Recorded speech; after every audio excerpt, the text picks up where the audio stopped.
In the background of this video, you see a painting that allegedly pictures the American victory on the British troops during the American Revolutionary War. So you have the Americans, who are just British people, who now call themselves Americans, on the right and the British on the left. Now this is a painting with a political motive, and we know that all wars are hoaxes. We know that wars are blood rituals enacted by the Apollonians in which real soldiers die, causing traumas to the population, and the purpose of these blood rituals is to keep the human population in a state of anxiety. Because in that state of anxiety, that's what demons feed off, anxiety. So in the state of anxiety, it's easy for demons to retain their hold on the human population. So wars are pagan blood rituals. We know that. In this video, I'm not going to talk about military war. I'm talking about extended conflicts that you will encounter as a believer. What is a war? I'm not talking about a war in the military sense now. What is a war? A war is a conflict in which people want to retain an outcome against something new. And because people are so invested in the current outcome, they want to eradicate everything that challenges that outcome. So now you have two sides. You have people that agree with the current situation, and you have people who want a new situation. Those that want a new situation, they seek ways to preserve and enforce the new situation, while those that hold on to the old situation perceive those that want a new situation as the enemy. So that is what a war is. And in a war, there are a series of conflicts. It's not one big conflict. It's a situation in which there is division. And this division causes conflicts. Each of those conflicts are a battle. So you have battles. And the battles are the result of this situational setting in which there is a conflict between those that want to retain the old and those that want the new. So a war is not won by winning all the battles. It's because a war is a situational tension between what's now here and what people want to bring. And it's the battles that reveal what the conflict, the situational conflict is about. So you have the situational conflict that results in smaller conflicts, which are battles, and the battles reveal how intense and bitter the climate is. So how do you win a war? You need to be delivered from it. Let me repeat it. A war is a situational conflict. So there's a context in which there is an old situation that some of the people want to get rid of. But here's the problem. If they want to get rid of the old situation, what new situation will they bring? Because if you want the old to leave, then what will replace it? So a war is not only a conflict about people wanting to retain the old against the new. Also those that want the old to disappear now have to decide what new will come in its place. And often people can't agree on the new situation. So let me give an example. A short one. Let's say you have this corporation somewhere in, let me say in France. It's a Chinese corporation. And most of the people in that French city, they depend for their jobs on this Chinese corporation. So you have a Chinese CEO, and now the Chinese CEO wants to import skilled workers from China. So within 2 years, you have many Chinese migrants in that French city. Now that's the situation. And now you have locals who become upset with the presence of those Chinese migrants. So now there is ethnic conflict. The old situation is you have high-skilled Chinese migrants living there, they earn most of the money and the locals earn less. That's the situation they want to get rid of because they perceive it as an invasion. They say this is France, so the French people should be in the lead, not foreigners. So now there is this situational conflict. That's the war.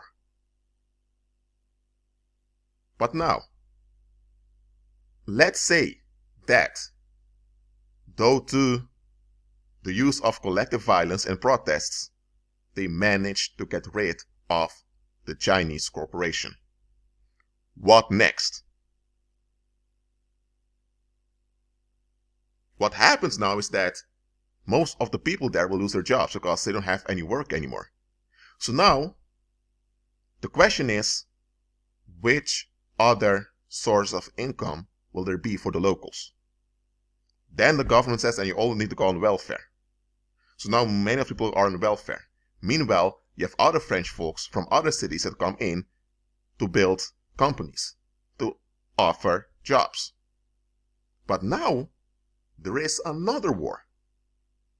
Because now the Chinese influence is gone, so now you have other French people from other parts of France that come there, but those other people come with their expectations, which clash with the expectations of the locals. So now there's another war, now between French people from the east versus the French people of the west that live there. So now you have conflicts, battles going on in families, on the workplace, also in the criminal world. And let's say now that, okay, those French people from the east, they leave. Now you'll have another company that comes to provide jobs, but it will be some German/British company. And people are at ease because things return similar to how it was before the Chinese migrants arrived. But now, within a decade, there has been so much conflict in that city. So now the Chinese influence is gone. You don't have the influence from those French people from the east. So now you have a foreign company still, but the situation is there as it was similar to before the Chinese arrived. But things are not the same. Of course, people have gotten older. Some people passed away. New people were born. All the conflicts that happened against the Chinese influence caused irreparable damage within families. Some marriages broke down, parents were divorced, so now you have generational trauma. So the question is now, was the war won when the Chinese migrants left? Or was the war transferred into another war? Well, the second happened. Now, why do I give you this example? Because I want you to realize that the only way to win a war is by not being part of the war. You need to be delivered from the war. That's the only way to win. Because in a war, there are no real winners. I'm not talking about military war now, because we know that in military war nobody really wins, because wars are hoaxes, in which soldiers are scammed to give their lives to preserve the interest of the elites. We know that. But when it comes to those situational conflicts that are wars, those societal conflicts, nobody really wins. Everyone loses. It's only because some people lose more than others. It's this that gives the illusion that some people won and others lost. In fact, everyone loses. Because some people lose more, they are perceived as the losers and the others as the winners. And that is the deception that traps most people. They think that by fighting their battles and winning their battles, that they're winning. Now, you can win a battle, you can win a conflict, but is that the best way? Is that what will work out in your best interest for the long run? And this is the mistake worldly people make all the time. Pagans tend to see through this, even though even some pagans fall for it. Pagans tend to be aware because they look at the bigger picture. But that doesn't mean that all pagans see it, because it's a tricky one. When you are dealing with a situational conflict, which that's how we define war, you are dealing with civil unrest that has not escalated into genocide yet. That's what it is. Those military conflicts, which the Apollonians or the elites enforce, are substitute conflicts to prevent locals from killing off each other.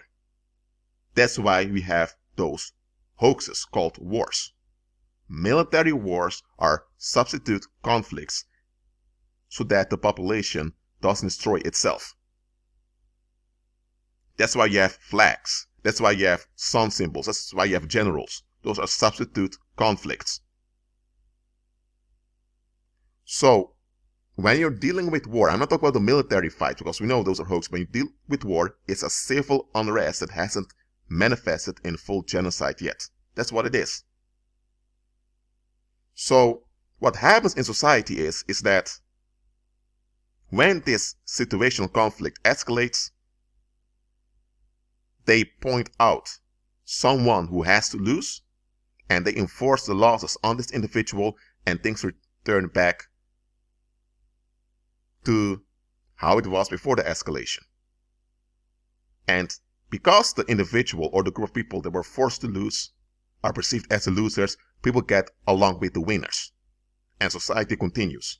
But the winners didn't really win, because now they need to justify their role in the violence, which they can't, and only reason they can justify it is by lying. So now they are trapped in the lie, while thinking they've won. So, the way to win a war is by not participating in it. Or there was this, I don't know where I read this, it was a long time ago, but there was this martial artist, someone who was a professional martial artist, who said, the best fight is when you walk away from a provocation. Many people think that self-defense and martial arts will save you from physical danger. But even a professional martial artist made plain that the best fight is when you walk away. And there are more former professional martial artists that come out and say that the best thing for you is to walk away and to avoid the escalation altogether. Now, how does this translate in daily life? You can't avoid all conflict. You can't. To do that, you would have to be on some remote Pacific island all by yourself. And that's not going to work. That's not God's plan. So what do? You recognize that conflict is all around you. You do your own research to find out what's going on. You look at the bigger picture to see what's really about. And then you make sure that you remain off the radar, undercover, so you won't be associated too much with either of the sides, because you will be associated with people anyway. Just make sure you're not too much associated with either side, whether just 2 sides or 3 sides, because eventually all those sides lose. The one that loses the least is perceived as the winner, but even that is a scam. Where I'm heading with this message is, what will you do after you win the war? Because, okay, let's think in terms of winning the war, because a lot of people are about winning the war. What do you do after the war? This message is symbolic, because the phrase, losing the battle, winning the war, is symbolic. And here in this message, I go deeper into it to show you that the war itself is a deception. So, it's good to lose a battle, because by losing the battle, you lose your investment in the war. And because you've lost your investment in the war, you're delivered from the war. That's how you win the war. Often, winning a fight will keep you in the conflict. Because when you win, that's considered an achievement. And the purpose is, I'm saying the purpose behind the war is to keep you trapped in a cycle of self-destruction. So if you win battles within a situational conflict, that builds your esteem. But the more you win those battles, the more aligned you become with the conflict. You begin to identify yourself with the conflict. So what happens when the situational conflict is over? You're now stuck with a conflict that's gone. You've lost yourself in the conflict. So losing the battle to win the war is extremely wise. It's very wise. So again, what will you do after the war? Let's say now that you have, I'm going to use a simple example. You have parents who are reprobate. Really, your parents are out of line. They don't think clearly, they're abusive, and they never want to take responsibility. And you're a teenager and you see this. And you already working a part-time job while you're 14 because you think, I want to get out of this house as soon as possible. I don't want to have to put up with them any longer. So at age 18, you leave the house. You never return. But now that you're 20 and you're going through tribulation, you realize that you didn't act in a wise manner. You are so focused on getting rid of the negativity of your parents, which was a good goal because your parents should repent, but they're not. So your parents keep danger around, so it's good for you that you want to get rid of it. At a young age, you realize these people, I cannot trust them, so it's a good thing you want to get rid of the negativity of your parents. That's a good thing. But you never thought about what you would do after being freed from your parents. You were in a survival mode. So you escaped your parents, but you still have this fleeing mindset. So what happens now with the other conflicts you encounter? You're fleeing also. So now you're fleeing relationships, you're fleeing places, you are in a survival mode all the time. And now you've become defective in how you relate to other people. So you won the battle. You got rid of your parents' toxicity. You don't have to put up with their toxicity anymore. But you lost the war. In a sense that you are still stuck in that conflict, even though the conflict itself is gone. So now instead of your parents, you're now fleeing from your boss, you're fleeing from fellow students, you're even fleeing from difficult emotions you have. So you won the battle that was important to you. And you thought by winning the battle, that means getting rid of my parents' toxicity, I'll be winning the war. So I'll be happy, I'll be joyful, I'll be at peace. But what happened? You won the battle, but you lost the war. Because you're not at peace, you're not at ease. You're only relieved.